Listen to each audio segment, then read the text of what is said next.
When I got the 3 new sets of Distress Watercolor Pencils, I organized them in rainbow order according to arranger. Tin 1 consists of pinks and reds, from Spun Sugar to Fired Brick. Of course, I created a swatch chart for each tin.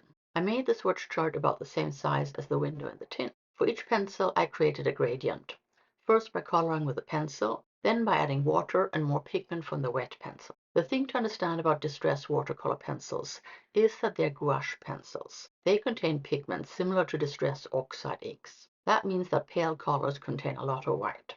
Spun Sugar is a great example of that. Picked raspberry, on the other hand, is a much more saturated color, so there's less white in the mix. You can still use more water to create a paler version of the paint if you want, but you won't get the effects you get with transparent watercolors. When I've swatched all the pencils in this tin, I'll compare the swatches to the same color Distress Oxide. I'll turn on some music until it's time for the comparison.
This is what the tin looks like with the swatch chart visible through the window. I printed out the labels from the Ranger website and stuck them on the chart.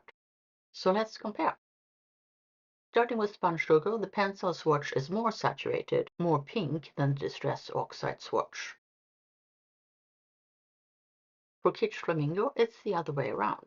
The Distress Oxide swatch is a lot more saturated. In fact, the difference between the Spun Sugar and Kitsch Flamingo pencils is pretty subtle.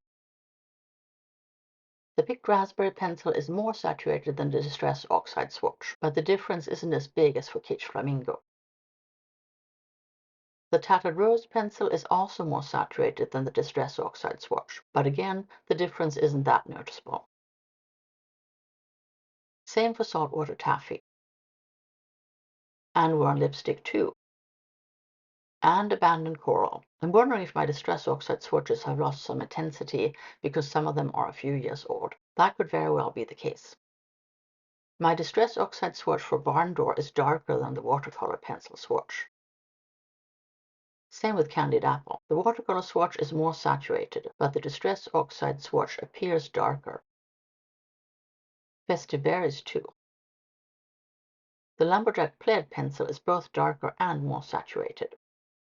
In this case, I know that the Distress Oxide swatch is for March because I recorded it, so it can't have changed that much in just a few months. Unexpectedly, the Fired Brick pencil is more brown than the Distress Oxide swatch. The Oxide swatch is redder.